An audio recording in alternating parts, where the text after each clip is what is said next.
I'd like to call the special meeting to order at 5 p.m. Roll call, please. Mayor Jose Grijalva, Here. Councilmember Melissa Rodriguez, Present. Councilmember Jose Montaño, Here. Councilmember Dania Acosta, Councilmember Ray Shelton, Present. Councilmember Maria Dillman, Here. Councilmember Richard Acosta, Present. City Manager Ana Urquijo. Present. City Attorney Dennis Fitzgibbons. Present. City Treasurer Alejandro Martinez. Present. Thank you. Thank you. Item number 3, persons wishing to address the council in writing or verbally on any item not on the agenda. Do we have anyone? Item number 4, discussion decision to call for and conduct an executive session for item A under the authority of ARS 38-431.03, A1, A4, and A7 to consider its position, instructs its representatives and obtain legal advice regarding prospective strategic investments of real property within the community.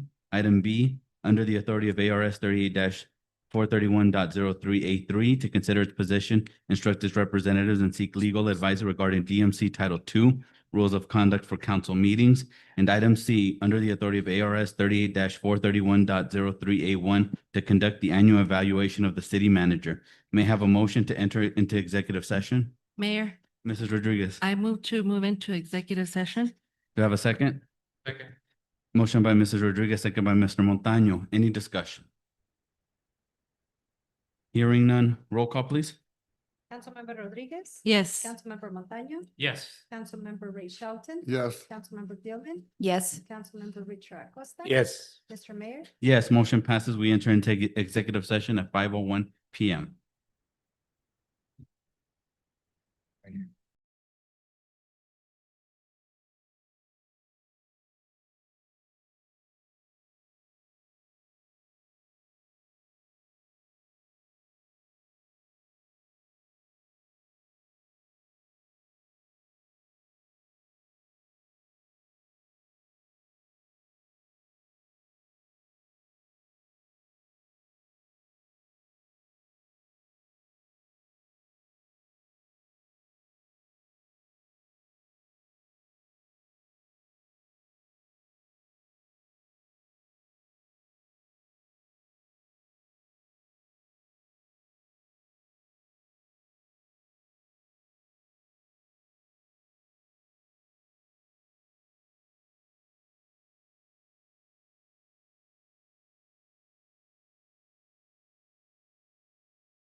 6:04 PM.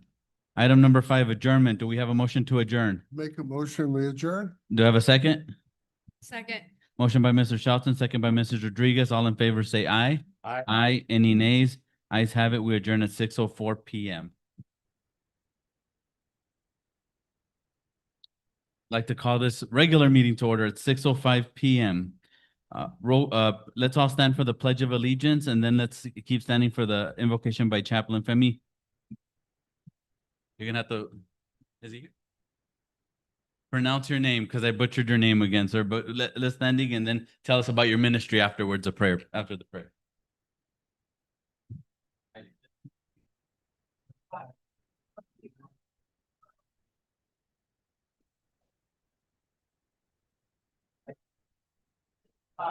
Indivisible, with liberty and justice for all. Chaplain?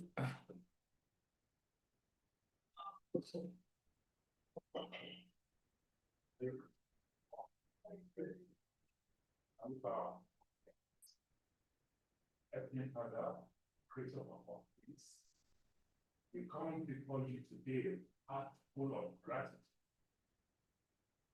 Especially during this holy season, as we remember the birth of Jesus, the Prince of Peace. We thank you for the many blessings you have bestowed upon our city, Douglas, and for the privilege of spend governance. We lift up our mayor, city officials, staff, and all who works for the betterment of our community.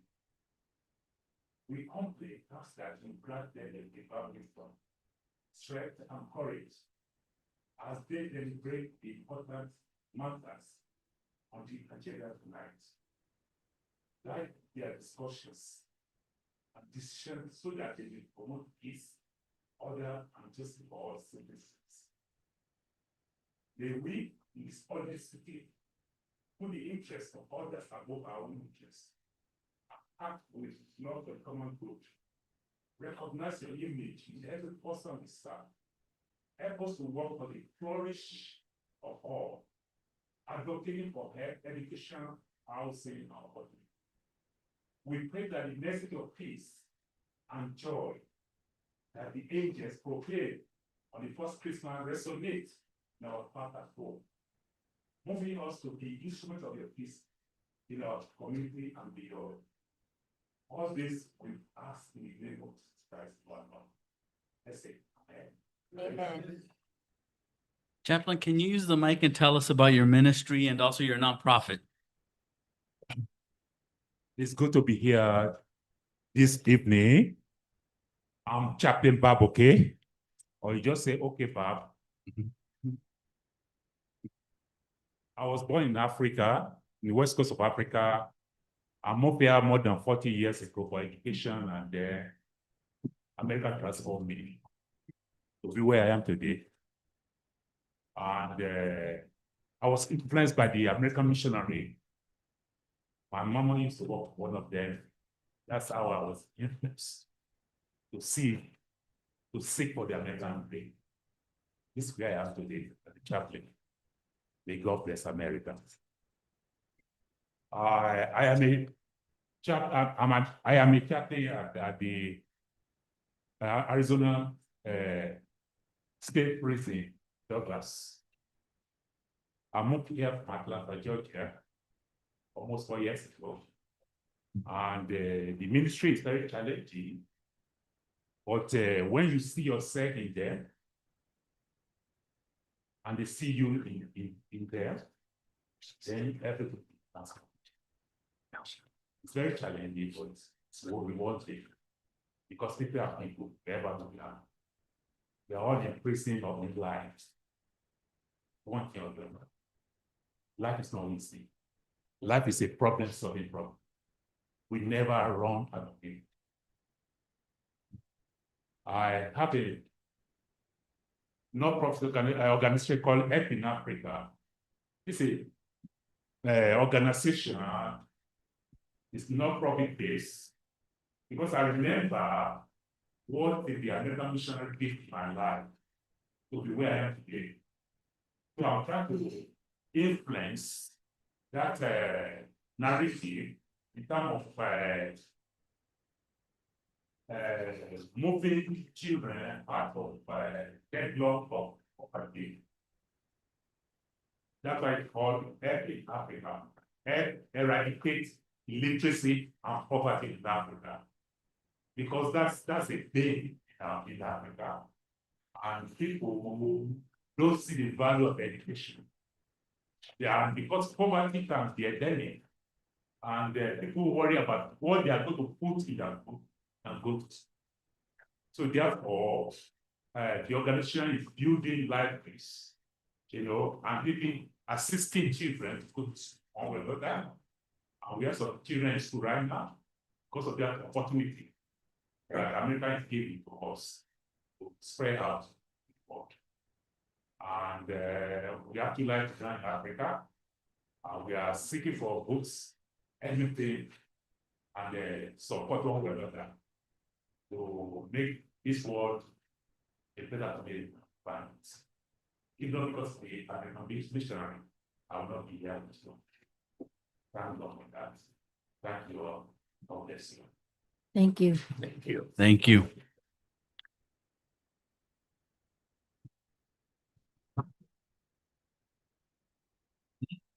Item number 4, roll call, please. Mayor Jose Grijalva. Here. Councilmember Melissa Rodriguez. Present. Councilmember Jose Montaño. Here. Councilmember Dania Acosta. Present. Councilmember Ray Shelton. Present. Councilmember Maria Dillman. Here. Councilmember Richard Acosta. Present. City Manager Ana Urquijo. Present. City Attorney Dennis Fitzgibbons. Present. City Treasurer Alejandro Martinez. Here. Thank you. Item number 5, events update.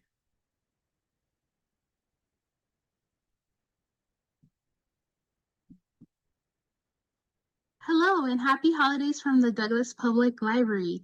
This is what's happening at the Douglas Public Library in the month of December. You can pick up a calendar just like this one at the front desk, or you can visit us on Facebook and Instagram so you never miss out on any of our activities.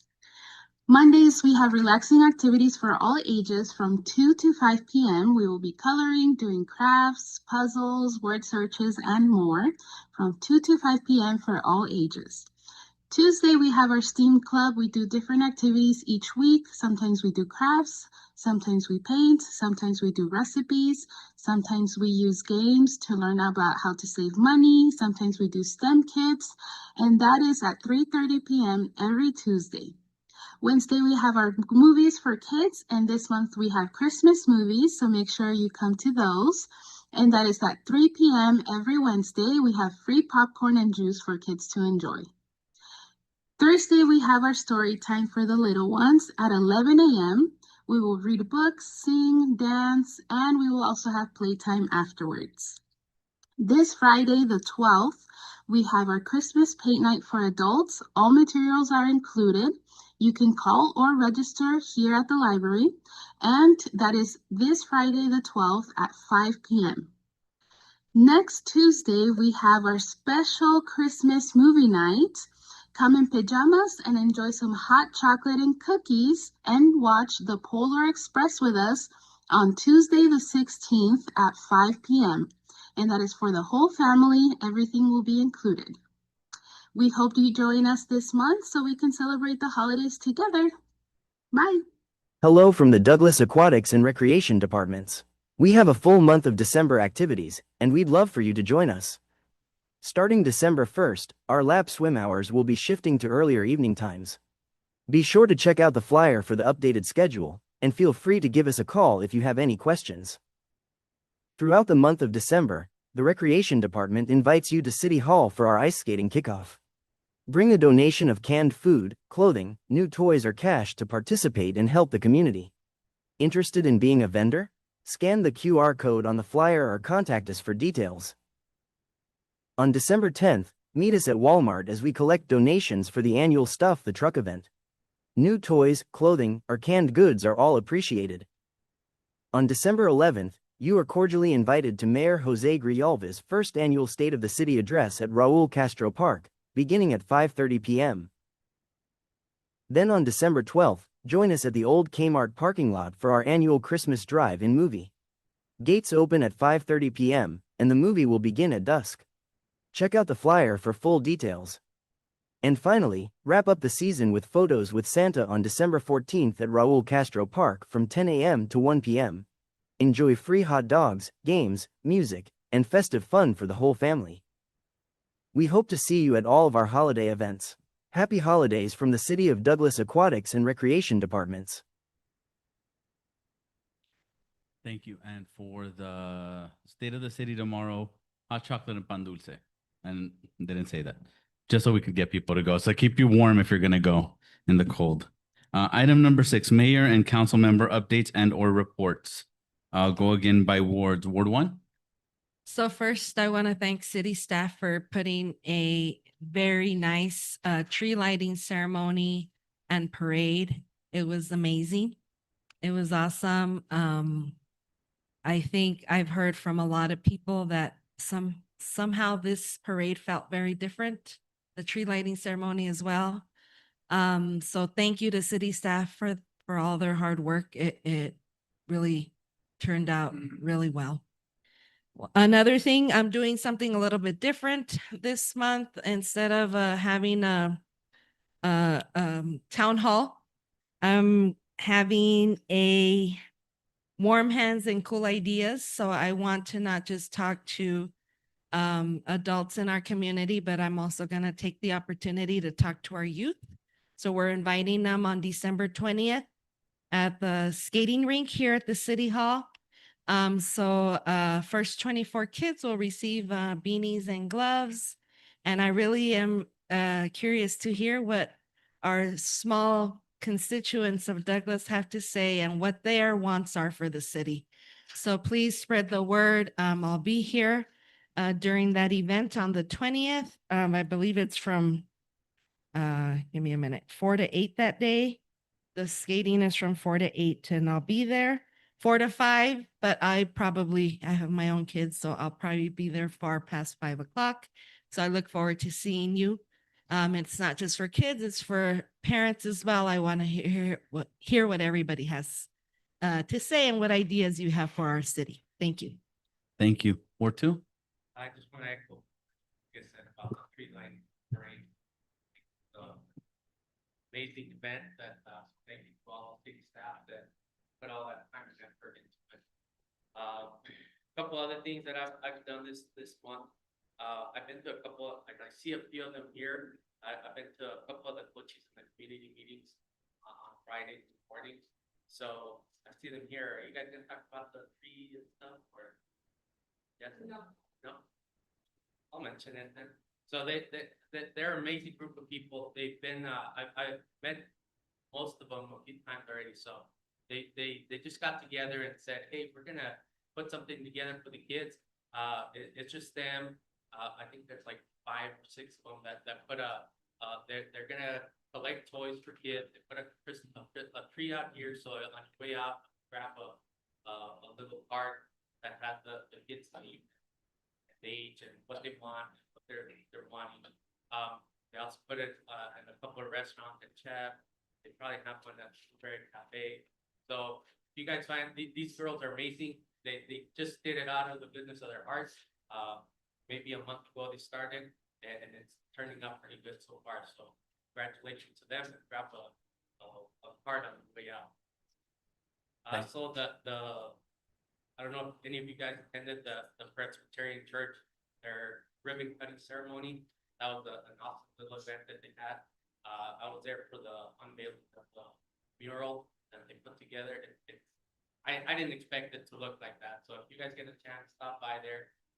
It's a really, really good thing that they did, and congratulations to them for coming back from such devastation. So, also visit a couple other places. I stopped by Simmons DePaul, had some church with them that we're helping them out with. Also, I met with a few other constituents throughout my work, and I don't have those meetings. I see it more as a if I have one of those town halls, I think it's usually an hour. You get 4 or 5 people, you don't have time to discuss stuff. So a couple of days ago, I stopped with a lady. I was there an hour and a half with her. So I that's my thing. I think that they're great if that's what we want to do. But I drive around, if I see somebody, I stop, talk to them, and I think that's a little more of a one-on-one conversation that they open up a lot more about what they're actually feeling, so, that's about all I have for this one. Thank you. Ward 3? As far as, Ward 3, I spoke with, the, at last appointment, as you recall, there was a, grant funding that was provided to them. Their expansion is going well, and seems like they will be finished here soon, so. Thank you to the rest of council for providing them with that funding. They are doing the things that they said that they were gonna do. And then the last thing that I just, I be beginning, classes with the, Arizona Association for Economic Development, and hopefully we'll, with those classes, we'll receive the AZ, Economic Development Pro certification, by the end of next year. That is it. Thank you. Ward 4? Okay, once again, I have to mention the parade. Been in a lot of parades, but I think that's the most people we've ever had at a parade. I would say 5,000 maybe. Every block from start to finish was full. So, once again, thanks to the staff and thanks to all of those that attended. Okay, next thing, in my ward, they're putting up curbs and sidewalks. And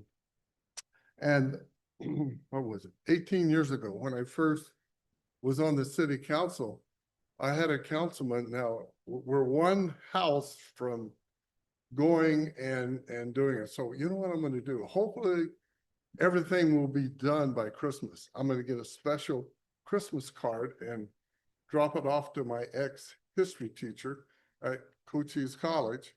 And I'm going to say, Merry Christmas. Your wish has come true. And, okay. And once again, with the Presbyterian Church, I was going to try to make that, but, just thank God that that church is back and running again, which is great. And yesterday, I went with Anna and Luis up to Phoenix to discuss the port of entry. And it seems like we're the first on the block there. We've received our money, and not only that, but even money that, how many years ago did we first get it? About 4 or 5 years ago.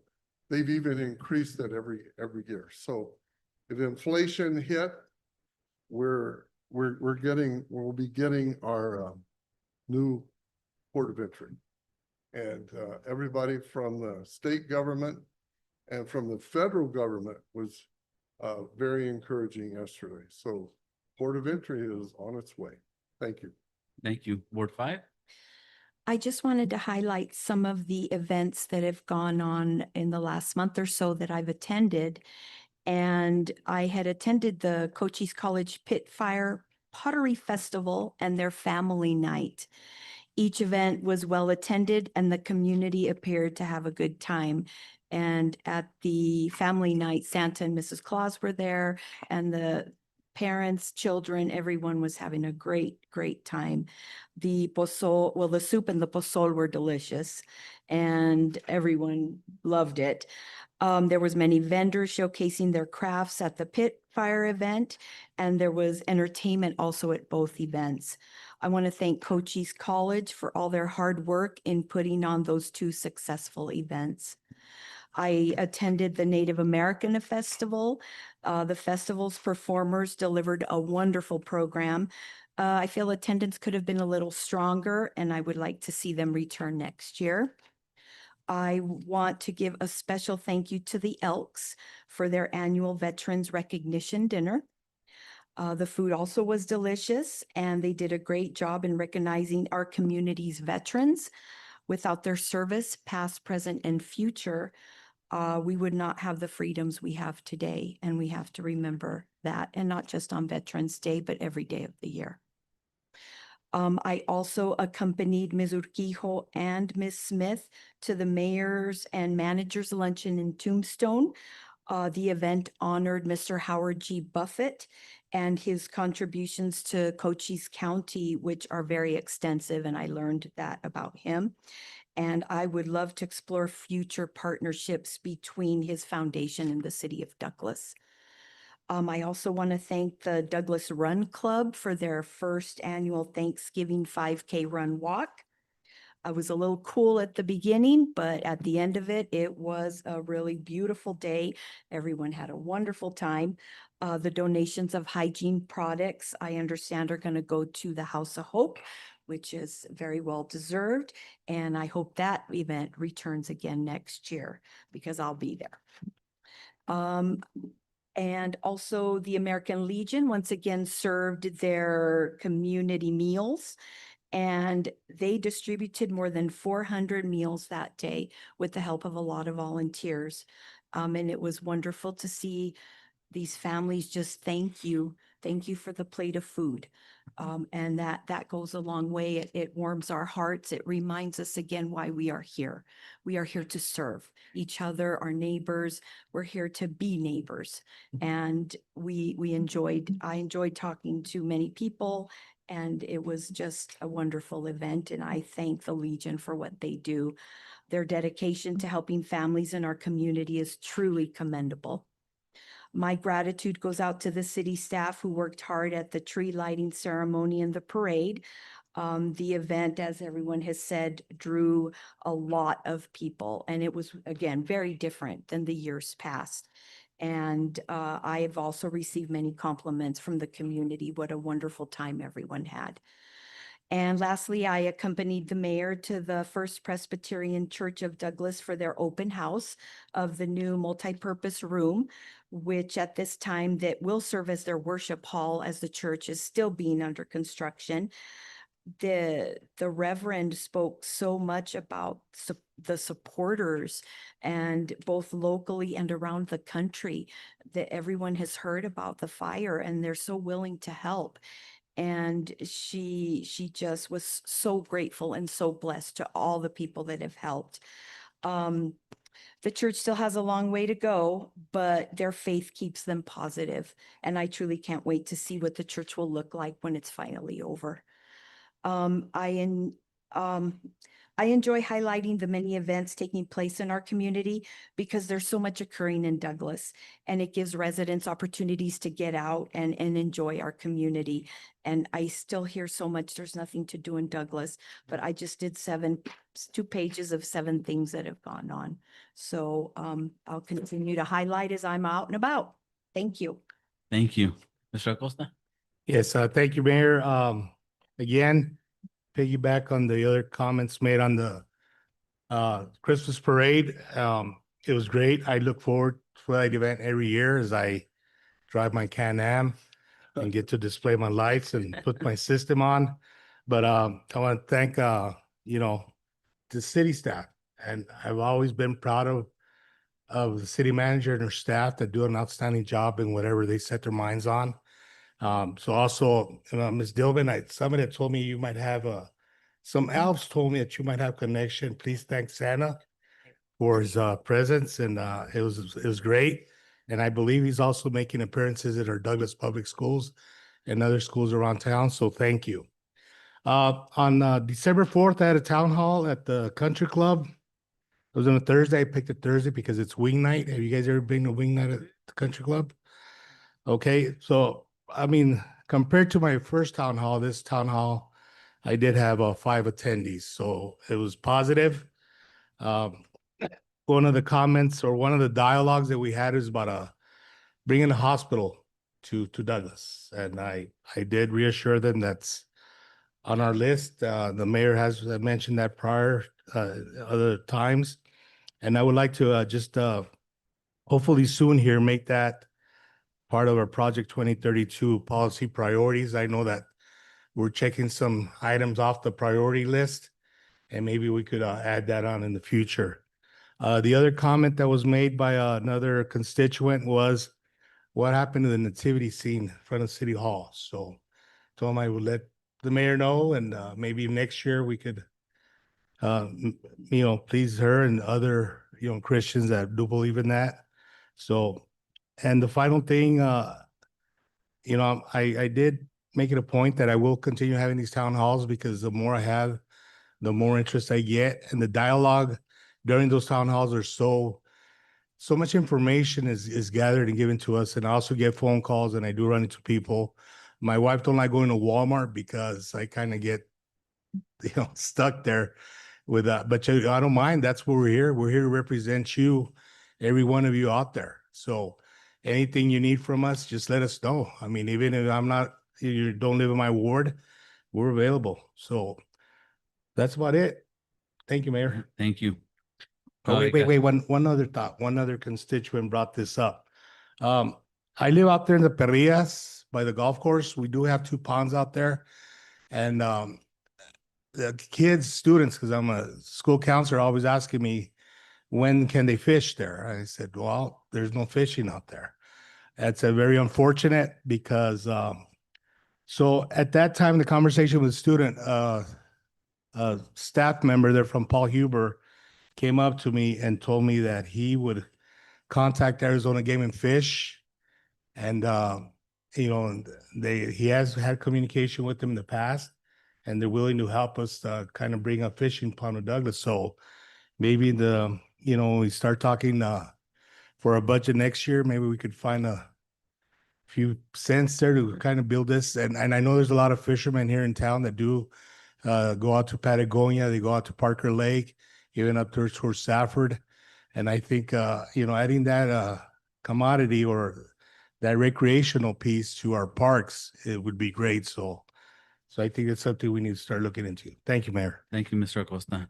Got a few things. I want to thank Mr. Shelton. He took my place as Mayor Pro Temp to the Board of Congressional Updates. Heard he was the talk of the whole room. Somebody sent me a text message saying he's been an educator for 52 years. Yeah, so how did I know that was Mr. Shelton? He lit up the room, so I want to thank him for that. I don't remember where exactly this was, but I want to thank staff and APS for fixing a light pole. It was around, I think, 8th Street and around C&D Avenue around there. I got a constituent who asked about the condition of it. It was like tilting over. I also want to thank staff for helping out with Loretto traffic. And then we have a driveway out here that used to be a driveway that people were falling down, and I want to thank staff for making it into a proper sidewalk. Also, to everybody's point here about the Presbyterian Church, I want to thank them for the invitation. It was a fun time. We had the Folklorico that comes in, and I do have, I'm not going to say it's incriminating footage, but I do have, the Folklorico asked us to stand and dance with them, and I may or may not have some footage of Mrs. Dillman dancing with the Folklorico and the Grinches that were dancing there, but it was a great time. I want to thank Freeport for a donation they made last month. Maybe Mrs. Urquijo can talk about it in her updates. I forgot the specification for that. Also, I want to thank Bonita Head Start for allowing me to read to their kids. I told them I was an alumni to the Head Start. I read at the Head Start on Bonita and La Escuelita. They were very excited and happy, so I want to thank them for that. I want to thank NADBank. They had a representative visit. We talked about the opportunities in Douglas, and not only that, but they did say, we need to help out, other countries, other cities. So we'll be hopefully putting them into contact with not only Agua Prieta, but with Cananea to help out and build sister city relationships for those who are not sister cities and help out our sister country next door. We are planning a visit to Puebla in February for the manufacturer to visit them. They're the ones that manufacture the recycled plastic. Hopefully to build cleats with the very famous soccer player, but not only that, but household items that will be recycled here and manufactured here. They already have a contract with a store, very famous store. I want to thank the Turkey Run. Another thing about Mrs. Dillman that she did not answer, and I'm very proud of her, when she said, hey, Mayor, thank you for coming. She was number 1. And I'm pretty sure she got there before all the staff got there. That's how excited she was. But she's everywhere, and I'm very thankful for that. And I'm thankful for, I think it was more than 200, around 200 people that went. Well, I think we'll have an update later on for that. So it was a pretty big event, and we want to thank you. I want to thank staff and Dave Raber. Dave Raber asked for transportation help to the Special Olympics for their state. Was it state softball tournament? And hopefully they come back with the gold. We lent them one of our vans, which is one of our priorities, and Mrs. Rodriguez has brought that up plenty of times. So we want to thank you for spearheading that. Again, want to thank everybody for the Christmas parade. It just felt different, like everybody said. I've never seen so many people happy around City Hall. It's usually not the happiest of environments. We had all this side full with the ice skating. We had people in the bleachers in that end.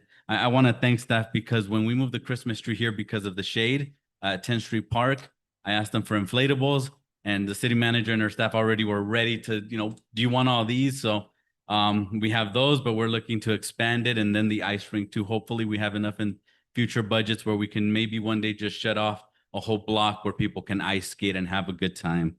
And like Ms. Dillman said, the Native American Festival, when I was there in the beginning, it was pretty slow, but I heard that there was more attendance that picked up at the end. The vendors there that were there, especially with the fry bread, they want to come and be a part of our events here that we have here. They want us to invite them, and they're always welcome back. And I want to thank Adelita Grijalva, who came. Douglas was one of her first stops after she got sworn in, and she was tired, but she still came, and she keeps us first and foremost. No offense to any other city that she represents, when it comes to representing us. So I'm very thankful for her and her support.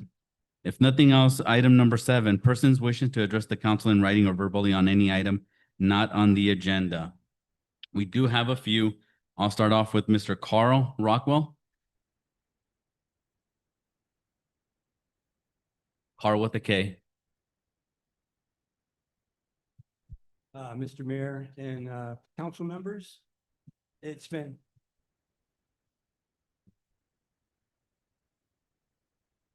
Top, the middle circle. Button. Have to turn it. It's on. okay. Sean? Yeah. Okay.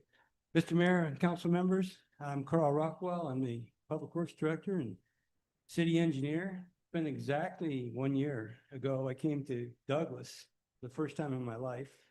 I interviewed with Anna and Luis here. And in that interview, I made a commitment to them that I would look for and hire a deputy. And deputy would be an engineer. And the engineer would be younger than me. And also I would teach this engineer everything I know, and we together would learn everything there is to know and execute what we do as in public works. And I'm proud to say that we have found that deputy, a registered engineer, and his name is Alberto Reyes, and I'd like to have him say a few words, and you can ask him questions if you like.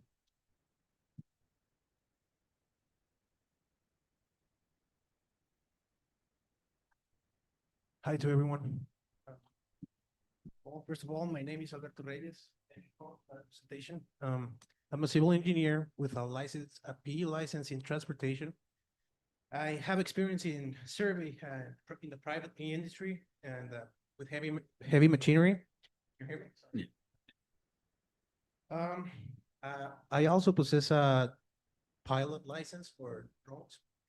But mostly I work for Cochise County in the Department of Engineering and Natural Resources for over 7 years. Work on many flood control projects and designed over 30 miles of road and work on over 90 projects. Many of those close to the city of Douglas. I'm also glad to say that we are going to cooperate with the county in future projects. And I'm excited to be here. I'm excited to help, and I am excited to serve. Thank you. Do you have any questions? Yes. Welcome. Welcome. Thank you. Well, thank you. Hope Thank you you. enjoy your stay. And are you from here? No, I'm not. Where- I am from Mexico. Mexico. Well, welcome. And hope you enjoy Douglas. We usually say it's an extension of Agua Prieta, so You'll feel right at home. And if you want to hear any stories about Douglas, this is the guy. We don't have time for it right now, but this is the guy. Thank you. Welcome you to again. the team, Alberto. We're very happy to have you. Next person, Ida Ann Pedrigo.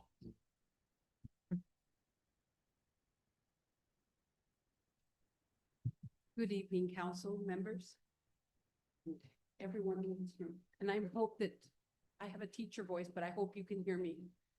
What I'm going to discuss today, I would like to share my thoughts regarding the revitalization of G Avenue. First, how many members of the council have actually received the diagram for plans for this project? Most of you, current council members, weren't even here when it was approved. My question to you is, how much have these feasibility studies cost the city of Douglas, the constituents? I do know, Mr. Shelton, after I spoke with you, and thank you, Ms. O'Keefe, for upgrading the website, because on Monday, when I read all the articles on there, it said there would be different things, different information. But then on Tuesday, it said that about 80,000 something had been the cost. It had been updated on Tuesday, not on Monday, but on Tuesday. The website had been updated, so thank you. But the questions are still the same, and I'll explain to you why. The feasibility studies has started way back when we had not Mr. Hewish, but the mayor prior to. And if you remember, Mrs. Her name, I forgot it right now, but she had started it. They had already started feasible studies long before you came on. So to me is how much all the feasible studies that we've done, how much has it cost and cost us, the constituents? And we still do not have the G Avenue renovation. I'm specifically requesting the full amount spent since Mrs. Watson was the city manager. And when the project first began, even though it didn't really begin then because it came in 2012, but that's when they started getting the funding for it. Douglas is known for its white streets. Douglas is known for its white streets. So why fix something that isn't broken? Why is there such a great need to widen the sidewalks of Douglas? They say, if the goal is to beautify J Avenue and they make it more welcoming, then let's focus on improving some of those buildings, the buildings on J Avenue. The facades, the awnings, the removal of the asbestos, and fresh paint. Think about all those buildings. The Profi building, it was bought from somebody from Douglas, but it costs so much. Are they fixing it? No. My understanding is the Gadsden Hotel is up for sale again. Why? Because of the cost of fixing it. Now, and those are just two buildings. There's more. The Masonic building. Have you passed by and seen the Masonic building? The Brophy building? What we call it is the bakery building. Most of you would know, some of the younger ones know, but the bakery building. These are all buildings, and I'm going to ask Mayor, in the past, you've given somebody with more time. If you would give me a few minutes, please. I think you have a crowd here, correct? So I'll let you finish. Thank you. You know, Douglas, as I said before, is known for its wide streets. Why do we want to narrow? And in the paper, when it says they're going to narrow, they're getting rid of the turning lane. Think about it. Right now, they're saying, get rid of the turning lane. And now they're not saying we're going to parallel. Now they're saying that we are going to park angle. It said that in the new version, not the one that was there on Monday, but the one that was there on Tuesday. Do you realize the parking spaces that we're going to be using? So when everything gets all congested, is the city going to come back and say, you know what, we're making it a one-way street? I'm telling you, are we competing with Nogales, who has one-way streets? Are we going to be competing with Bisbee, who the streets are so narrow to navigate? This is Douglas. According to the current streetscape, because that's what they're calling it, the sidewalks would be widened to allow potential outdoor dining. Has anybody applied? I'm asking you, How many businesses have come into town? We have businesses that have over a year trying to open and for various reasons have not been able to open in the community of Douglas. Something is happening. We're not encouraging people to come. So where are these restaurants or these places that want to open? I am a merchant on G Avenue and have been for over 30 years. I want you to go and ask, say you speak to your constituents, ask how many of the constituents on G Avenue were informed of the changes or ask what their thoughts were. You're going to tell me there was a survey. You're right, there was a survey. We had a meeting here. Mr. Shelton, you said you remember. Most of you know Mr. Bond. Mr. Bond is very quiet. That day, he yelled. He got up and yelled because he said the survey was a farce. You couldn't respond, you couldn't share your thoughts. So then they revised it. But if you had already answered, which I was one who had answered, I couldn't go back and revise my answers. So the answer was invalid, but that was a survey. And I remember because Damien was the employee and he's the one that took for that survey. Over a year ago, 2 people were on one of these meetings, Mr. Munoz and myself. At that time, it was the gentleman that was doing the feasible study, and you might remember. I immediately told him, look, we need more parking. I believe you're putting the cart before the horse because we don't have parking downtown. People in Douglas drive around and around and around till they find a parking space. If you eliminate more parking, what's going to happen to our businesses? Where are they going to park? Where do we have parking? I'm going to share with you, and they're not here tonight, but the people from the Jones, they called the people from the post office and said, hey, you're taking up all my customers' parking. The post office responded, hey, now with Amazon, we can't park inside the post office, so we have to park outside and it's public. But they get there at 5:30, so they take up all the parking before anybody else does. And that's not G Avenue. Just want to remind you that. But that is a problem throughout Douglas, especially downtown, the parking. So at that time, I responded to that. Mr. Munoz, and this was over a year ago, in fact. And that has not been addressed. That has not been addressed. You know, I give you problems, but I'm also giving you some solutions. The city recently purchased, I've been to the meetings, an asphalt machine, am I correct? Why aren't they doing the repairs instead of contracting out? I know they're still training the employees, but why not use our own instead of going outside? Instead of spending money to widen the sidewalks, let's use those funds to beautify the buildings along G Avenue, to help whether by loans or however, to help those people that own those buildings that need assistance. By not widening the sidewalks, the city would preserve the much needed parking on G Avenue throughout downtown.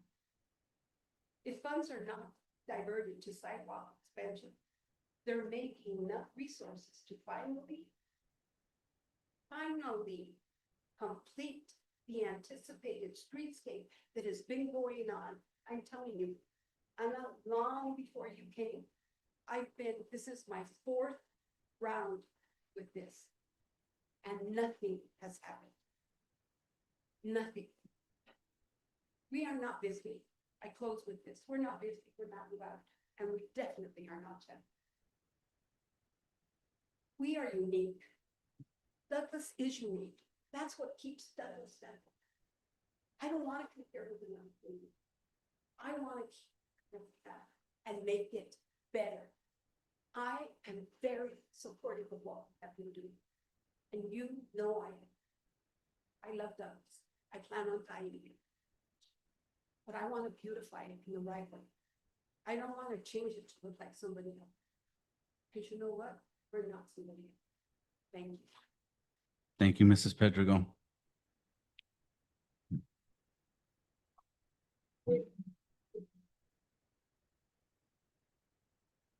Next, Laura Frankel.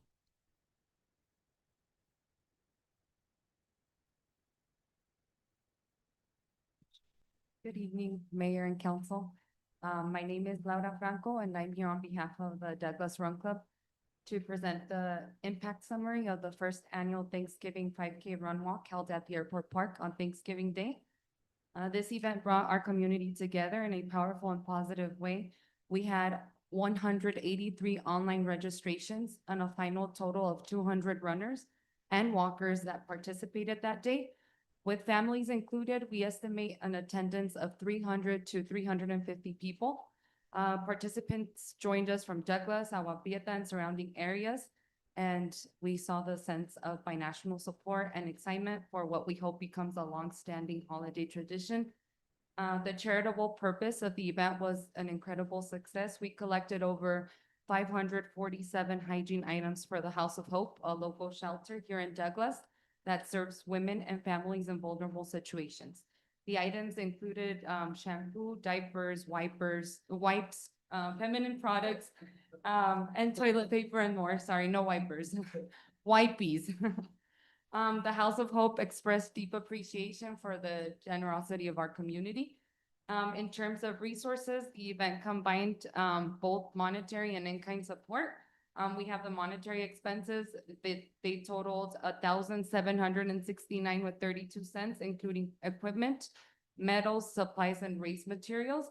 The in-kind contributions totaled approximately $1,540, including donated water, bananas, photos, equipment, banners, and wage fees. This also included the $200 insurance fee and the $50 event fee, which were covered by Cochise County, with a lot of support from the city of Douglas in helping us navigate and complete the permit and insurance process smoothly.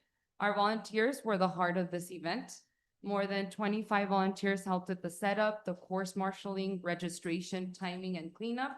Combined with the planning hours throughout October and November, volunteer efforts reached 500 hours, valued at Arizona's volunteer rate of $15 an hour, totaling $7,500 in donated community labor.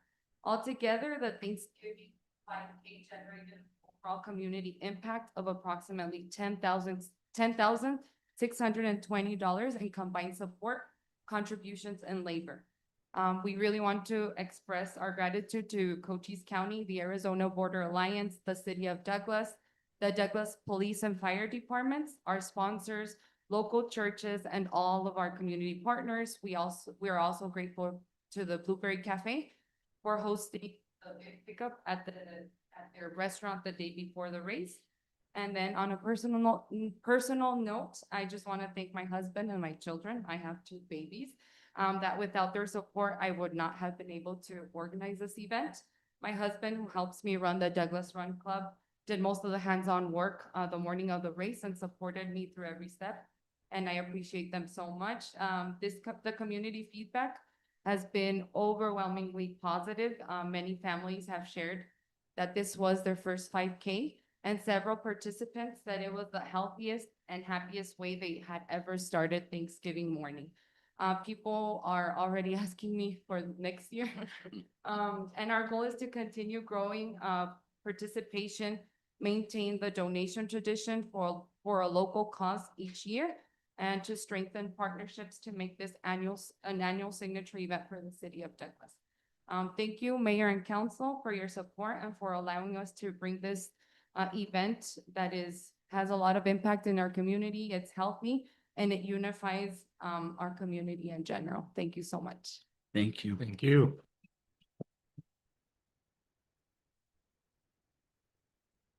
Next up, Ms. Alex Boneo.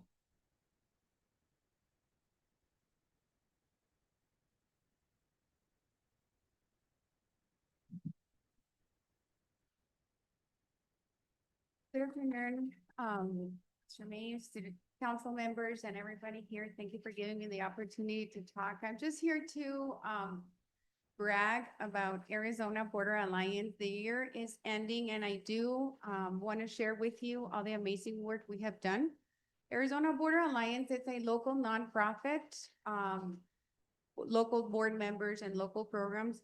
And our mission is to build healthier, more connected and more resilient communities in Southern Arizona by one, aligning resources, two, the partnerships, and three, supporting the existing programs that respond to the needs. We're all about not duplication and about unifying the community. And we've done it for more than 1.5 years already. And just as a summary to show you, we've done a total reach of 5,400 people of Douglas or the border community, I want to say.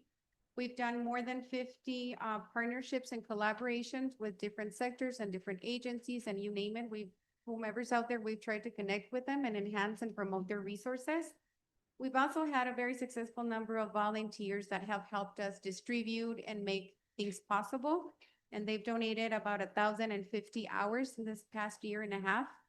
We've also implemented a total of about 142 programs. This includes like teachings to the kids, collaborating with the schools, with the churches, community coalition meetings, community events, health fairs, and the list it's really, really long. There are 4 areas that we're currently trying to make the most impact in our community. One, it's our prevention program. Approximately 4,000 individuals have been engaged through prevention initiatives, outreach, training, information, etc. You can read it in the paper that you have in front of you. We've also done a lot of resource coordination. I think this is the heart of the work that we're doing. Again, we're trying to promote and enhance our existing resources in the different areas that we have. We've also done a lot around food equity and gardens. It's my favorite. Who doesn't like to eat and be out in the gardening? The gardening has provided an opportunity for about 25 community volunteers to do all kinds of garden-related volunteer work in the community. And then last but not least, community health and wellness. And piggyback on Laura's presentation, I also want to compliment Laura and the great event that she did for the turkey. But it's an ongoing program. The Douglas Run Club meets every Saturday around 7, 8 in the morning. And we call it the run, but it's the run and the walk. You can see the moms with their carretitas con los bebés. And there's so many people that just come out and walk. Like, you don't have to feel intimidated if you're a professional runner to be part of the club.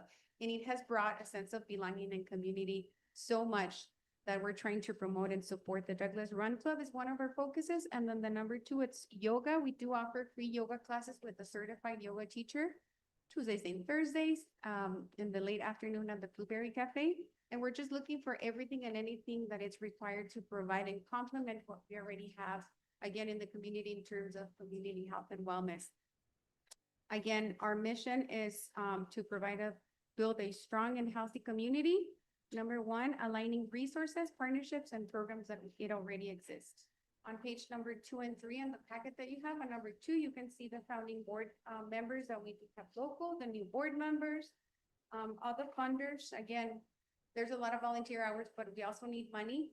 In there, we do have some collaboration and donation from the city of Douglas. So thank you for putting your money, your trust in us.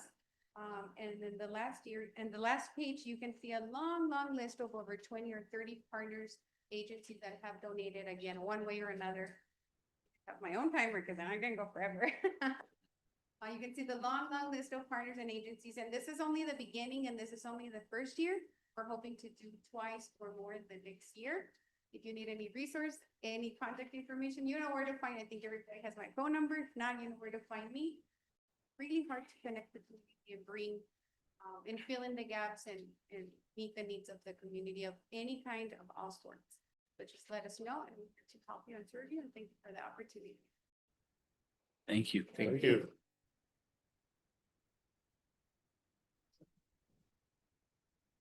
Sally Holcomb.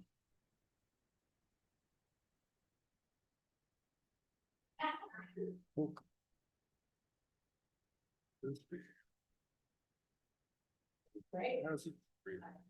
Sally Wilson, Arizona, and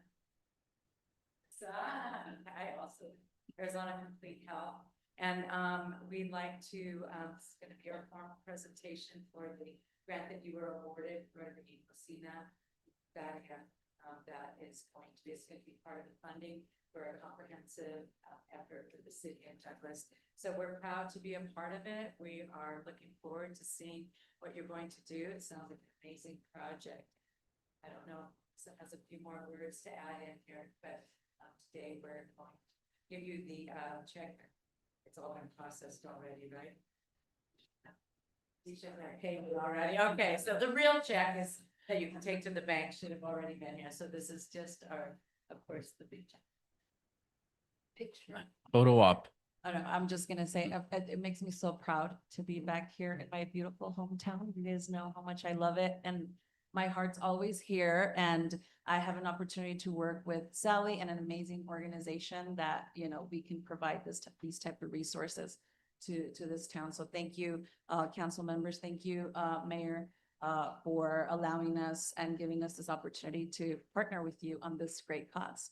Absolutely. And you're always welcome home, Ms. Day. You're always welcome back. Council.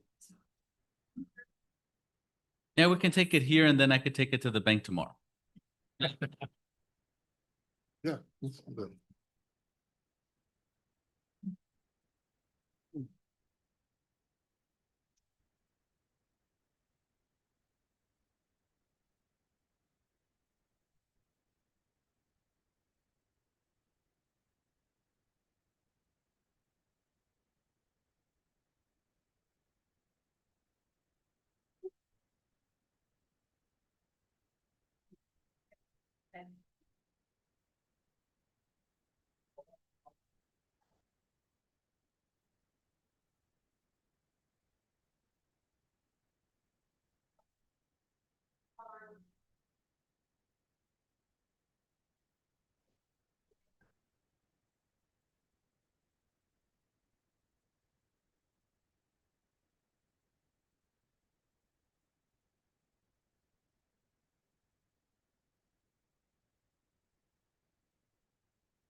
And the grant is for the community kitchen that we were talking about a month ago, I think.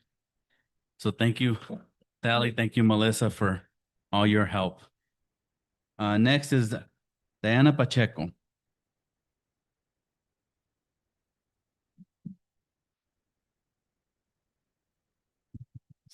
Good evening. My name is Diana Pacheco, and I just wanted to present ourselves, me and Alba. We are currently organizing a Douglas Market, and we're currently in the phase of raising funds to be able to pay for the insurance and city and county fees. We're hoping to begin by February or March, and we just wanted to let ourselves be known to the council and what we are currently doing, and that's in the works. Thank you. Well, we clap for everybody, so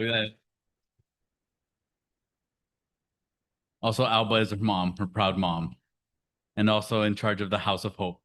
So thank you for all that you do, Alba. Dania Costa Gonzalez.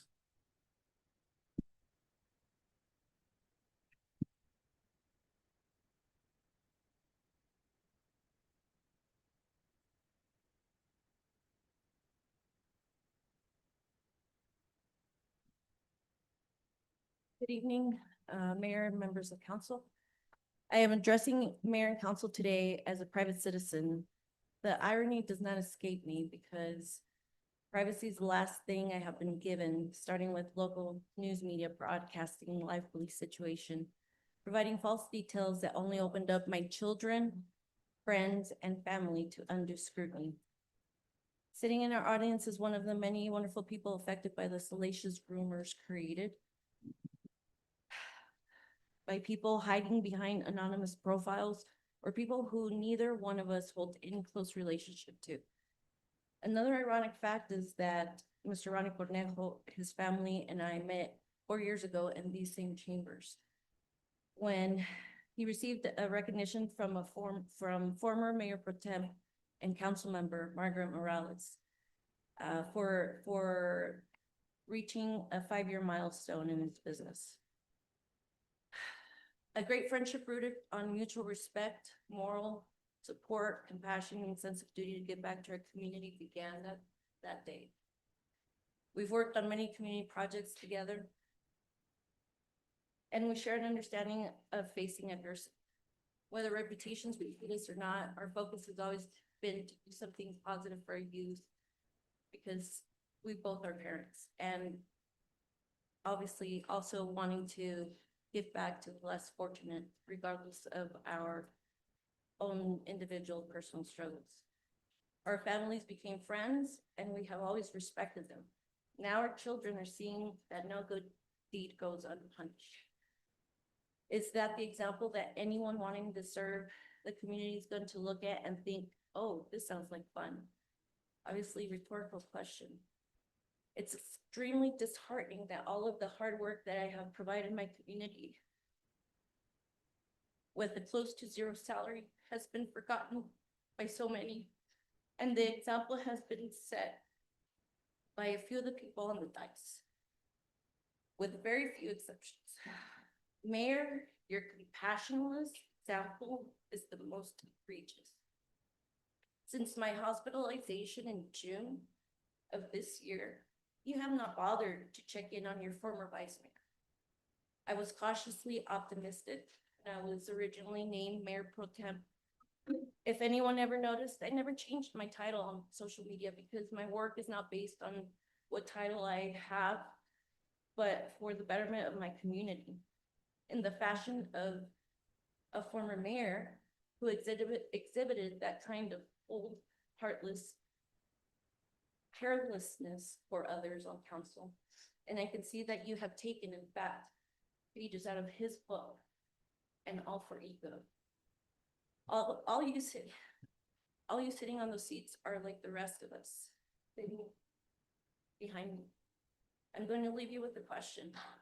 Ask yourselves what your reaction to the selfish actions of the person you trusted the most would be. If you say anything other than I don't know, you can try to sit there and pass judgment on my reactions and say that it wouldn't happen to you. But until you walk a mile in my shoes, you will never know the struggles and circumstances that I reacted to. From this moment forward, what and how I decide to share my life will not be up to anyone else but me and my loved ones to decide. If I can take the biggest lesson out of this situation is that we can all do good things in our community, and titles come and go. And although titles come and go, if your primary goal is to be in a position of power, because as the mayor, you can do what you want, you can get rid, quote unquote, of people like they're disposable. This is not going to move Douglas forward. Please accept this public statement as my official resignation. The projects and community events that I have worked hard to bring to different groups within the community will continue in the near future, because I don't need a title to be an active member of my community. Thank you. Thank you.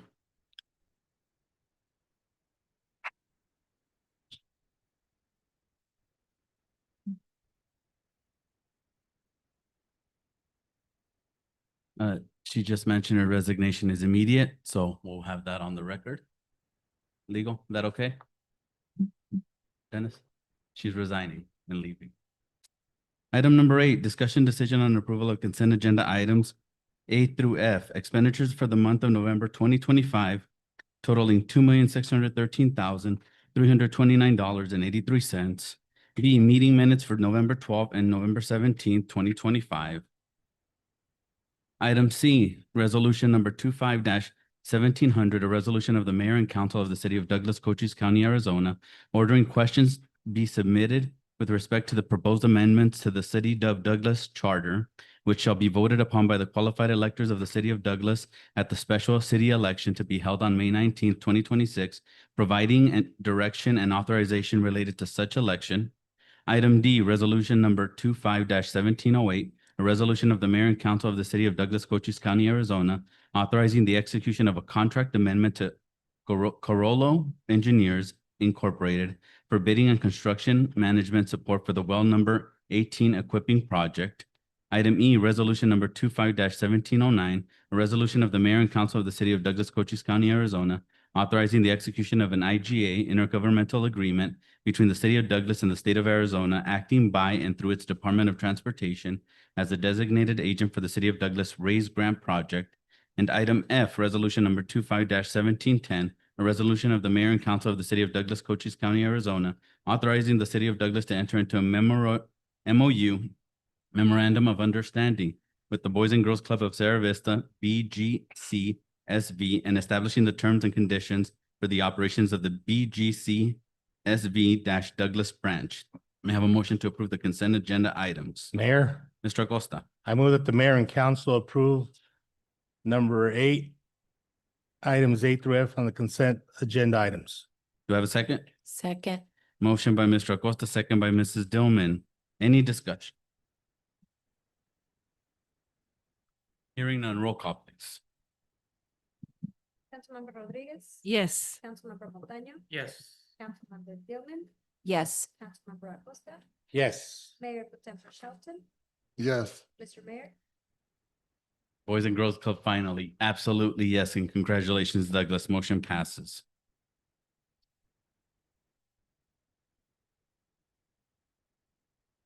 After everything that we vote on, let's just clap at this point, right? Thank you all. Item number 9, discussion decisions on approvals. Item A, second reading of ordinance number 25-1217, an ordinance of the mayor and council of the city of Douglas, Cochise County, Arizona, amending chapter 8.28 of the Douglas Municipal Code relating to noise, establishing severability of components of ordinance, and establishing an effective date thereof. Is council okay with postponing this per, some issues came up on the ordinance, so we will postpone this to January. Is everybody okay with this? Yes. Okay. Yes. Thank you. Item B, second reading of ordinance number 25-1218, an ordinance of the mayor and council of the city of Douglas, Cochise County, Arizona, authorizing the abandonment without compensation of a portion of the city right-of-way located on East 16th Street as legally described in Exhibit A to BW Gas and Convenience Real Estate LLC pursuant to abandonment agreement entered into the parties, establishing severability of components of ordinance and establishing an effective date thereof. Ms. Gonzalez. Good evening, Mayor, members of the council. As you may recall, this item was presented to you for approval of first reading at the October 8, 2025 meeting. First reading was unanimously approved. After some minor language modifications to the abandonment agreement, we bring it back for second reading tonight. So we do have the owner's representative. Butcher that here tonight if anybody has questions for her. But this is a right-of-way abandonment to BW Gas and Convenience Real Estate LLC. Their interest in obtaining a portion of East 16th Street to combine with adjacent parcels for the development of a gasoline station and convenience store. It is desirable to encourage new commercial development within the city of Douglas as per the 2024 general plan update. And the city council has an interest in abandoning the portion of right-of-way that BW Gas and Convenience Real Estate LLC is looking to develop. The abandonment agreement has been prepared by our legal counsel and reviewed by the owner's legal counsel, which is included as part of the ordinance and will be executed at ordinance approval. Staff is recommending approval. Thank you, Ms. Gonzalez. May I have a motion to approve the second reading of ordinance 25-1218? Mayor, Mrs. Rodriguez. I move that the mayor and council approve the second reading of ordinance number 25-1218 by number and title only. Do I have a second? Second. Motion by Mrs. Rodriguez, second by Mr. Shelton. And it's not because you're my vice mayor. I heard you No. first. Any discussion or any discussion? Dennis?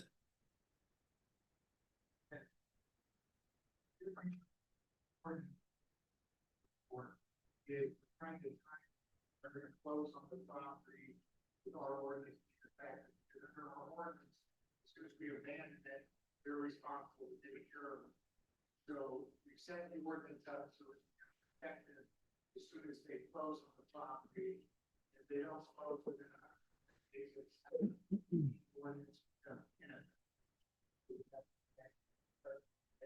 will be, on the good permitting done, you'll be closing, fairly soon, so that's why I that's one thing I wanted. Thank you. And welcome. Welcome to Douglas.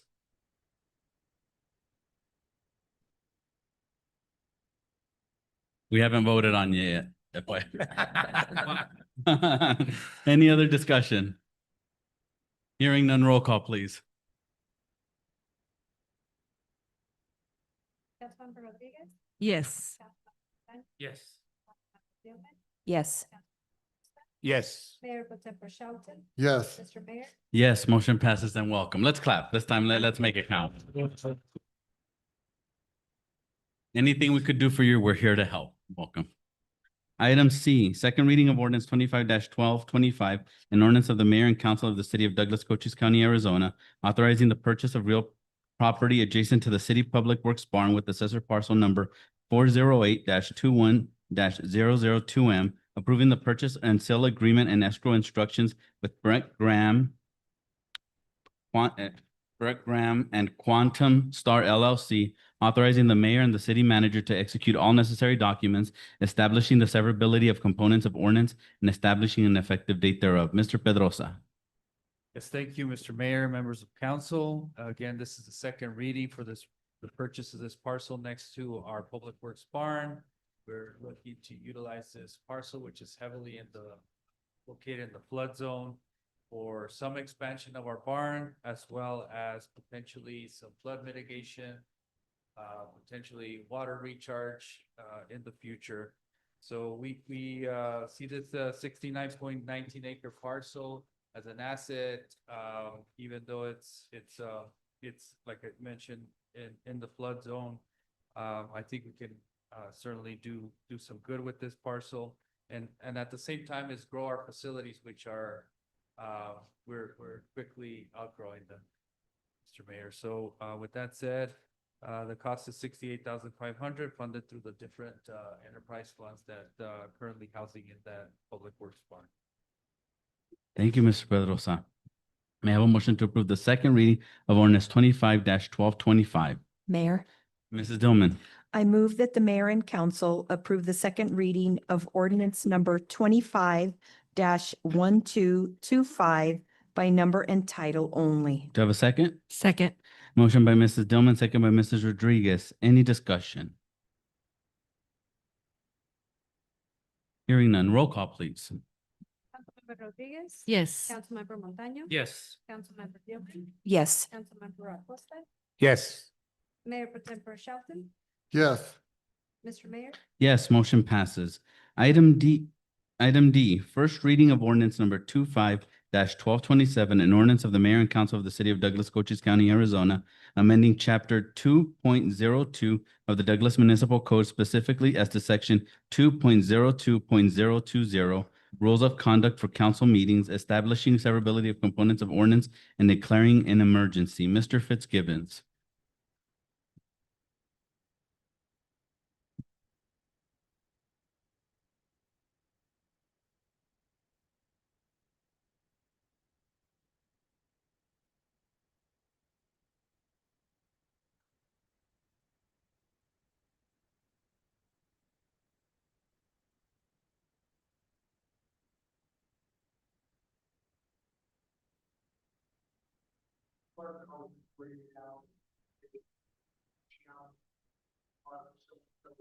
Last year, I wanted to challenge, and then the entire council to vote on it at the next meeting. We just think it's best.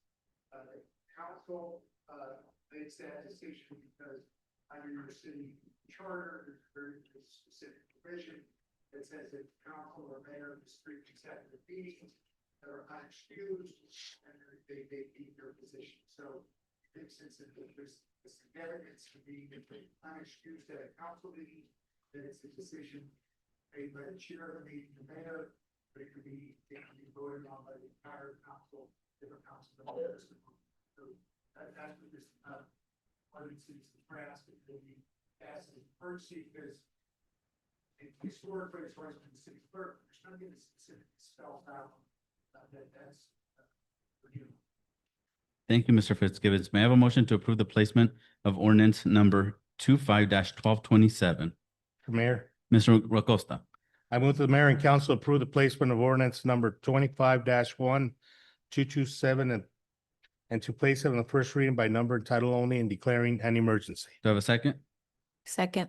Motion by Mr. Acosta, second by Mrs. Dillman. Any discussion? I have, Mr. Sheldon? Mr. Mayor, I've got a question. Okay, say of ex-councilman or mayor misses three, and there's going to be a vote on it. The person that had missed, would they be voting? Great question, Vice Mayor. Yes, they would definitely be voting because as soon as one of the mayor or council members say they're going to challenge it, it's not unexcused until council votes on. Very good. Any other discussion? And I also want to include, if it's okay, Mr. Fitzgibbons, in this one, we did include mainly for responsive, it's to hold the mayor accountable too. So if I'm not here, then pro temp excuses are not excuses. So I don't get a free pass if I don't want to come to a meeting.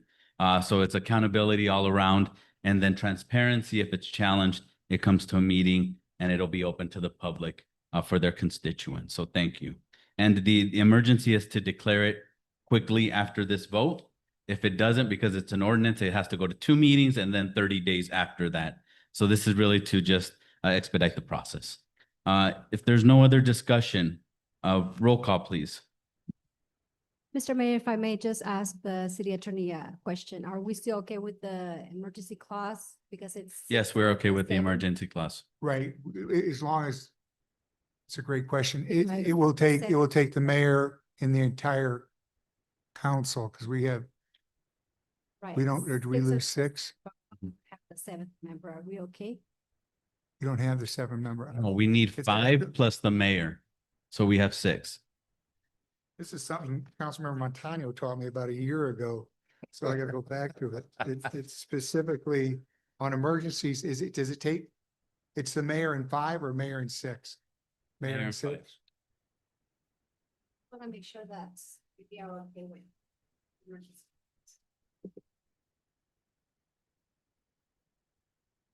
And I think we could go, if you want to do the roll call, we have what we have, and I'll let you know what we're doing.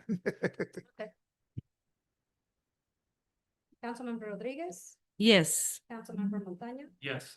Councilmember Dillman. Yes. Councilmember Acosta, Yes. Mayor for Shelton, Yes, Mr. Mayor. Yes, motion passes. Emergency mayor, one was.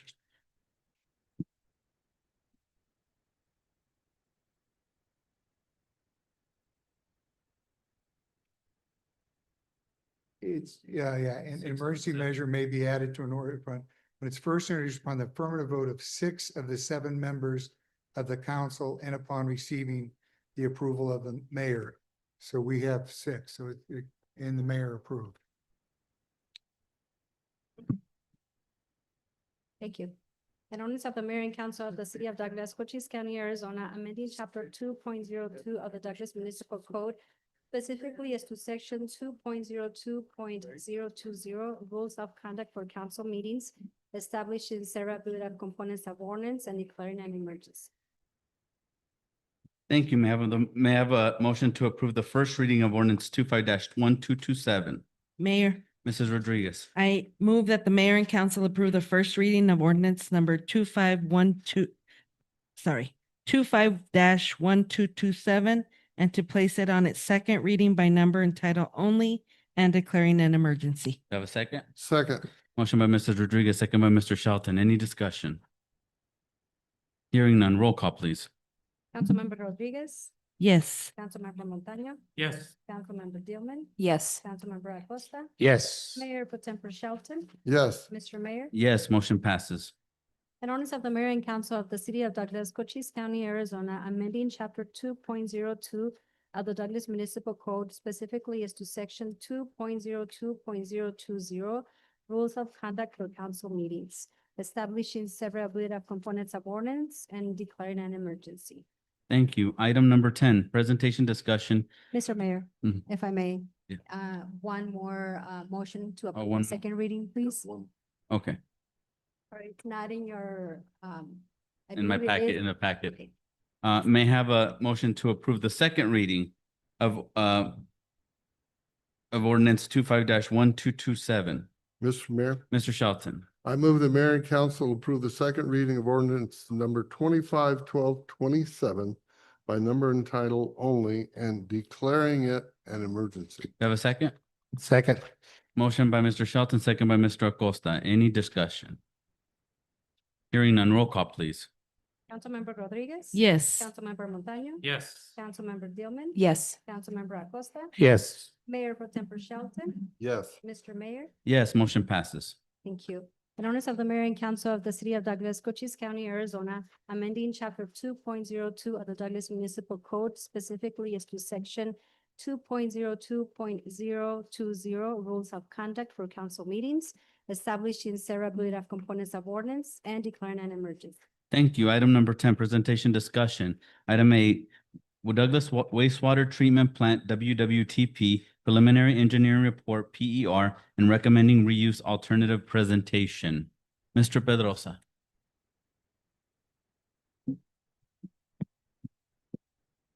Yeah, Mr. Mayor, members of council, thank you. Want to introduce our partners at PACE that completed a preliminary engineering report for the reuse, potential reuse of our effluent from our wastewater treatment plant.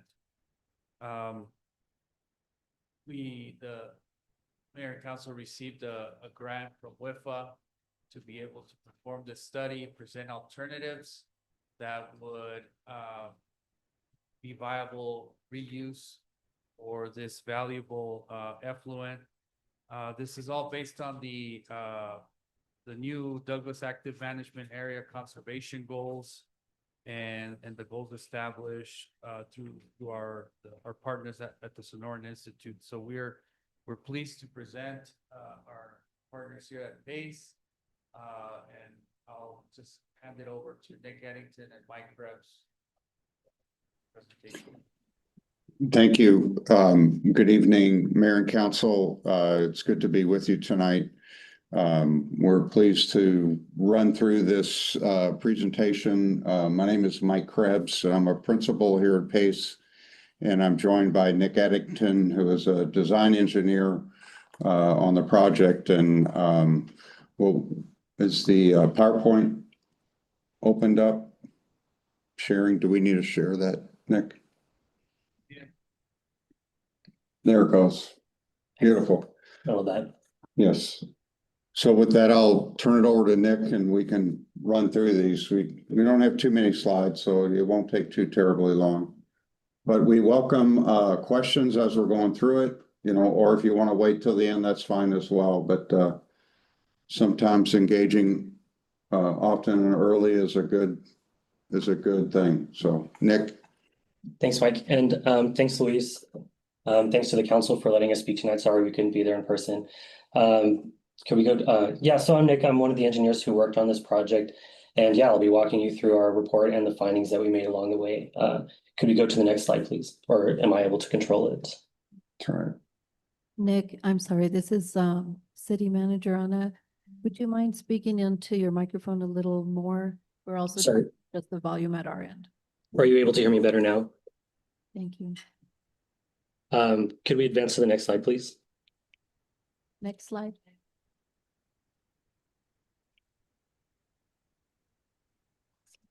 Once you try it. Or am I able to control it? I think they are, but I'm not sure.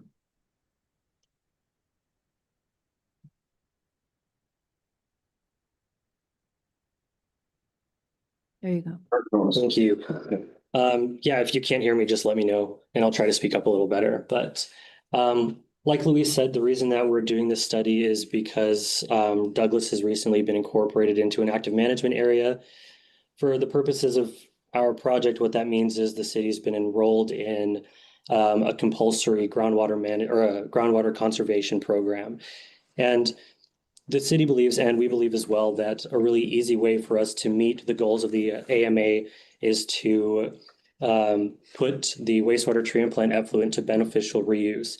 And so that's what we were brought on board to do, to determine, well, to evaluate the requirements of the active management area, come up with some alternative design projects to use the wastewater treatment plant effluent, make a recommendation, and prepare a cost alternative. Okay. Like all projects, you know, there are some constraints and considerations that we need to consider when we're developing our alternatives. The most straightforward being, you know, meeting the AMA goals, right? We need to make sure that we're doing something that is putting us towards meeting those goals, making sure that there's actually a demand for the water in the project that we recommend, making sure that we're producing high enough effluent quality. And the biggest one is the relationship that Douglas has with the city of Agua Prieta. Currently, 100% of the effluent that's produced at your wastewater treatment plant is going across the border to Agua Prieta, where it's used by the farmers in Agua Prieta and even farther south for crop irrigation. And that's a really important consideration to take into consideration, because it would be disadvantageous for both parties, for Douglas and for Agua Prieta, if we were to completely cease flow to those farmers who use the water. So that's one of the most important constraints. Could we go to the next slide, please? Did you have something you wanted to say? No? Go ahead. Great. So this is just kind of giving you a general overview of what the current treatment plant looks like. It was most recently upgraded in 2020. No operational deficiencies. It's producing the quality effluent that it needs to be producing, which is Class B effluent. For reuse purposes, effluent is classed A, B, or C, A being the highest quality, C being the lowest. And the quality of the effluent dictates what kind of reuse activities you're allowed to participate in. These grades are given by the state, and they regulate, you know, how you can use reclaimed water. So like I just mentioned, the selection criteria for the design alternative are, I just went through them on the last slide, but they're shown here again. Next slide, please. So now I'll go through really quickly the alternatives that we came up with for consideration. There are 4 in total. The first one we thought to do would be percolation basins. The idea is that we take the effluent, we put it in these storage ponds that are shown here in the diagram, and the water just kind of percolates down into the aquifer, right? Direct aquifer replenishment. One of the benefits to this alternative is that there's no need for any upgrades to the treatment site. You're already producing effluent of sufficient quality for this purpose. It would only require a booster pump station to move the effluent from the treatment site to the percolation basins. And we've preliminarily sited them on a city-owned property immediately north of the wastewater treatment plant. One of the advantages to this one is that it allows you to reuse 100% of the effluent if you want to. I know we talked about leaving some effluent for Agua Prieta, but in our design considerations, we want you to have the most flexibility to do with your effluent what you want. So if you wanted to reuse 100%, you could do so with this alternative. The only disadvantage is that the preliminary site that we selected is not advantageous for this purpose. We subcontracted with a geotechnical engineer, and basically the subsurface conditions may not be suitable for direct aquifer recharge. So if this alternative was to be pursued, it would need to be made feasible by finding a different site. Next slide, please. Thank you. The second alternative that we came up with was constructing a non-potable water irrigation system. The principle behind this is to take the effluent or some effluent from the wastewater treatment plant and use it to irrigate the city parks and the city golf course. Class B effluent is not of sufficient quality for this purpose, so this would require upgrades to the treatment plant. But it would only really need tertiary filtration on the tail end of the treatment process. So what we recommended in the report was to procure some, like, for example, cloth filters. That will give you the filtration that you need to reach A+ quality, which you need if you're going to be putting reclaimed water in a place where the public might come in contact with it. So this alternative comes with the tertiary filters, 2 storage tanks, and a couple of booster pump stations to move water throughout the city. The advantage is that it makes a new resource for the city. The intent is to reduce the amount of groundwater that you're using, potable groundwater that you're using to irrigate the parks, right? And use reclaimed water for that instead. It is able, based on the customers that you have now, it's able to reuse about 240 acre-feet per year. I guess I forgot to mention it at the top end, but the treatment plant produces roughly 1,600 a year. So you're able to use, with this alternative, about 250 of that 1,600 acre-feet per year with this alternative. One of the main advantages, though, is that it leaves a considerable amount of effluent to continue going across the border to Agua Prieta. One of the main disadvantage is that to get to all the parks in the city, it requires a pretty extensive distribution network, which will require a lot of work in the roadways, right? Next slide, please. Alternatives 3 and 4 they're similar. The main, the fulcrum, I guess, is building, upgrading the treatment plant to a membrane bioreactor facility. Membranes, it would basically be an entirely new treatment plant. The advantage being that a membrane treatment facility is able to produce some of the highest quality effluent that you can get with the technology that's available today. The major disadvantage is that you've only recently upgraded your treatment plant in 2020, but it's worth mentioning because it is a viable option if that's something that the city was interested in. You could build a new facility, get higher treatment quality, and put the water to more uses. Other disadvantages to the membrane, aside from being a whole new facility, it has higher operational costs. It's pretty energy intensive. And I mentioned in the slides that a membrane facility would set you up for direct potable reuse in the future, but as it also says, direct potable reuse requires a water treatment plant to partner with, which there isn't one in Douglas. So it's not something you're able to leverage at this point. But it's alternatives 3 and 4 because it's basically partnering the membrane treatment facility with either the percolation basins from alternative 1 or the irrigation system from alternative 2. So that's how we got 2 alternatives from the membrane treatment facility. Yeah, next slide, please.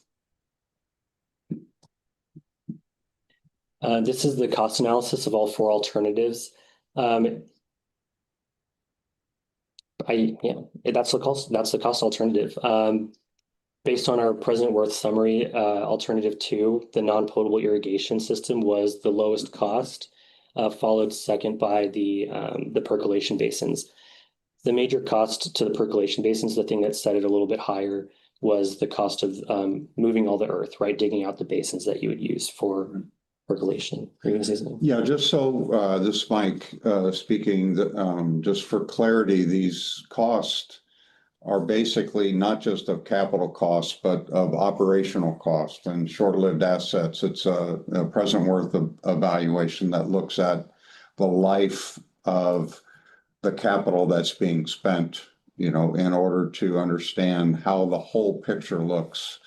So you could think of another way to think about it is that you could go out and buy a real inexpensive car, but if it's going to take a lot to maintain it, it's really not worth, buying that inexpensive car because the maintenance is going to be 10 times as much, if you will, than if you paid a little more for a car and your maintenance was half as much. So that's the idea of this, these numbers and the evaluation associated with it. Go ahead. Right. So yeah, so alternative two had the lowest capital cost, but also lower maintenance than some of the other ones, especially the membrane treatment facility. Next slide, please. So based on the present worth summary or the present worth analysis, the recommended project that we went with is alternative two, which is adding tertiary filtration to the existing plant and building the non-potable water irrigation system to irrigate the parks. So for the reasons I listed there, it has, the lowest life cycle cost. There is a potential to find future customers, right? You're not limited just to the parks. There are other places it could be used if there are people who are willing to irrigate like private property with non-potable water, or like schools, for example. Agricultural users can use it for some kinds of crops, right? There's a potential to find more people to use the water. And most importantly, I think it leaves the option to continue sending water to Agua Prieta. Yeah.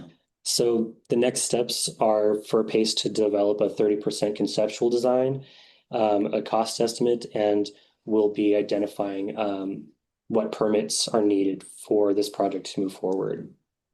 Do you have something you want to add? Yeah, I was just going to say, it could be another source if there's a manufacturing entity that wants to come in town, is looking for water. You don't have to pump it out of the ground. You can utilize the effluent for whatever their needs are. Right. Next slide, please. And this is a map of what the irrigation system would look like. All of the city parks are highlighted in green. The purple pipe shows the proposed network that we would put for this 30% design. For the 30%, we're not directing pipes to all of the city parks, just the ones that we think are the highest water users, with the potential to expand the distribution system to the other parks in the future. And that's it. Do you guys have any questions? Oh, sorry, Mike. Go ahead. No questions. Yeah, do you guys have any questions for us? Thank you. Council, any questions, comment? Mayor? Mr. Montaño? Yeah, quick question. The $12.5 million for alternative two. Right. That include the piping and the infrastructure required to get the water to the parks and the golf course? Or is that? It does. It does include the piping, yes. Isn't that the whole value, 12, or that was just the capital cost? 12, could we go back please to, I think, 2 slides? Can you go back 2 slides, please? Yeah. Oh, it yeah. is. Okay. Right. So it is a capital, right? Right. So the capital cost, that 12,600,000, right? That includes the tertiary filters, the booster pumps, tanks, and all of the piping to get the distribution network to all the parks.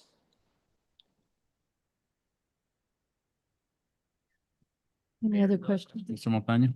Sorry. Alternative two. What do you guys happen to have any idea what type of water, like a data center would need, would the B+ or A be required for that type of thing? Just looking for the future. Yes. So sorry, I had a little trouble hearing you there, but it sounded like you were asking what quality of effluent do we need for this project? Is that right? No, actually, I know you said that we needed to upgrade it to 8. Right. But for a data center, for example, do you guys know what it would require? That's an interesting question. I don't know that it's been put to that use in Arizona yet. Class A is Class A+ is the highest that you can get, but I'm not sure if they would want the water, first of all. But I know that it's been used for cooling water in other applications. For example, the Palo Verde nuclear plant uses reclaimed water, Class A+ for their cooling towers. So if the data center is willing to take it, I don't see any reason why not. That's as good as. Yeah, it's difficult for us to determine what water quality that the data center would need, because we don't know what, where they would process it. If it's just for cooling, that's one thing. If it's for, some other process that we're not familiar with. And the main thing about the Class A+ is that it allows, and I'm stating basically how ADEQ would define it, and it's unrestricted reuse. So if you were to irrigate with say a Class B, you would have to close the park off for 30 days until the water's, okay, deemed okay. And again, these are rules established by ADEQ. Whereas if you have A+ water, like on a golf course, you can irrigate with it and it's not a problem that people are on it and playing golf and, that whole picture. So, and it might be that if we were to use a membrane, which does give a much higher water quality, ADQ doesn't rate it any higher than their A+, but the water quality is much better. And that may be an avenue that the data center would be able to just utilize that effluent.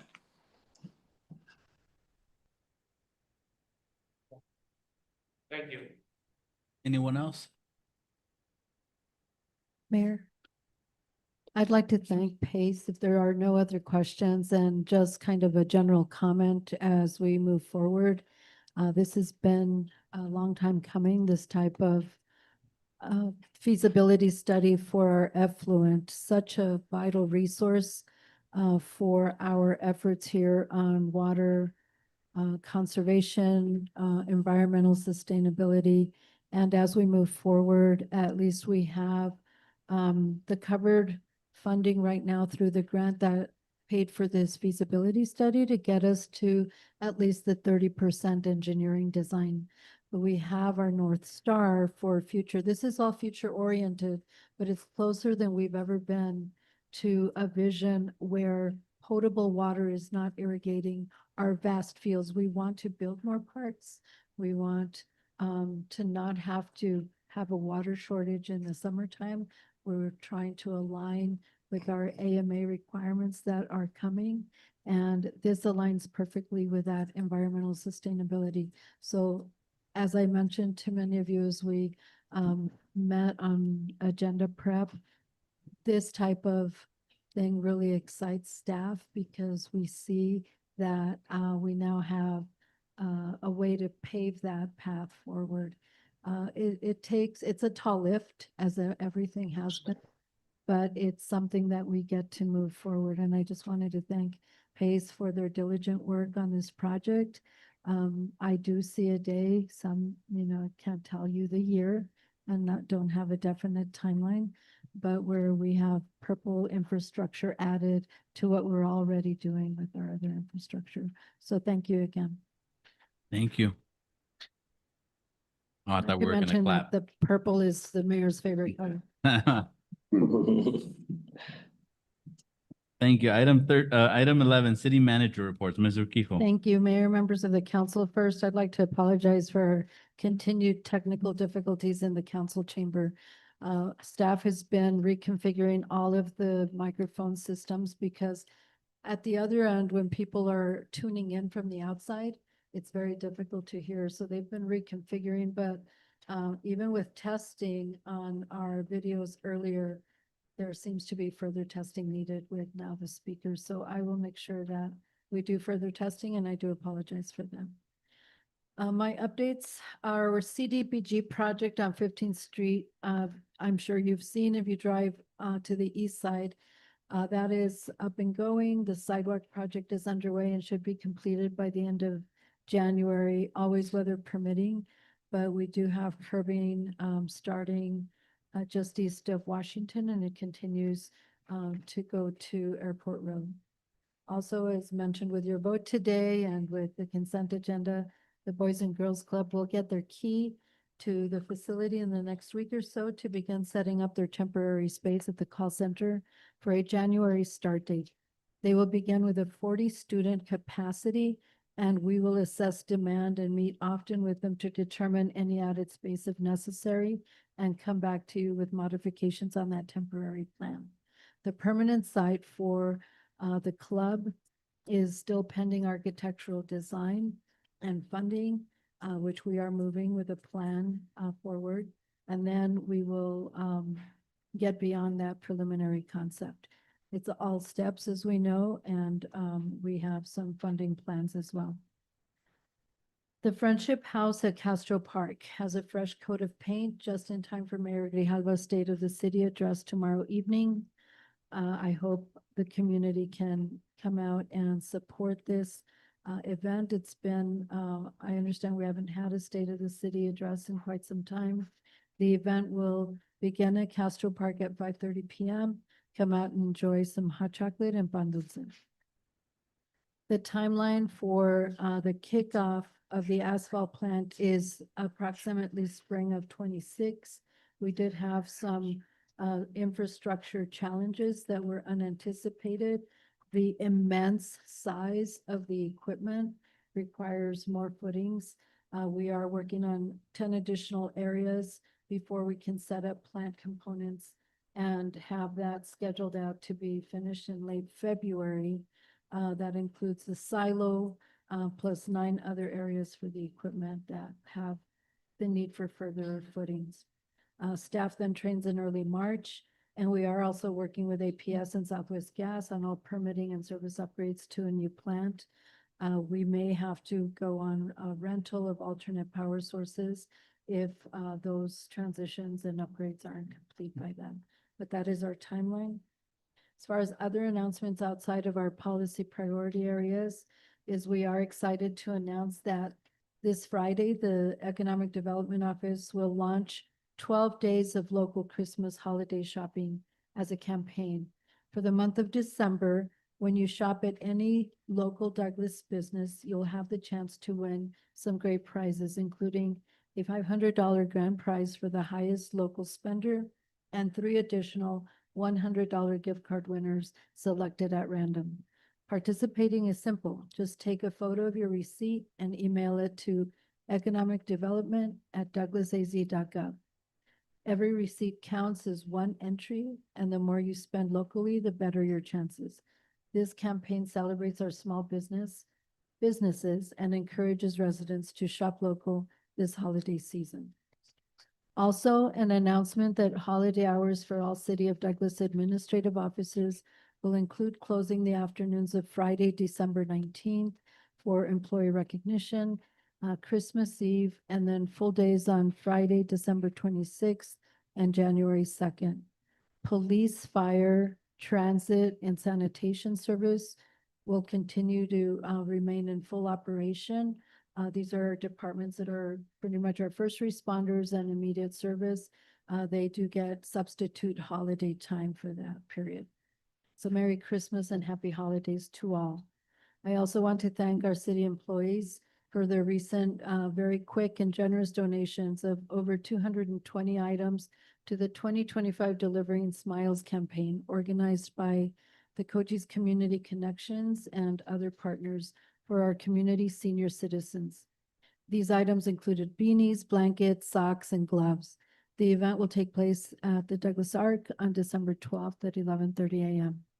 And to the mayor's point earlier, we did receive a Freeport donation of $15,000 for our transit services, particularly for routes, but also to help with staff leadership training. Those are my reports. Thank you very much. Thank you. Item 12, future agenda item request from mayor and council. Council, do we have any? We should clap at that. Just kidding. Item 13, adjournment. Do I have a motion to adjourn? Mayor, Mrs. Rodriguez. I move to adjourn. Do I have a second? Second. Motion by Mrs. Rodriguez, second by Mrs. Dillman. All in favor, say aye. Aye. Aye. Any nays? Ayes have it. We adjourn at 7:53. Good evening, Dennis.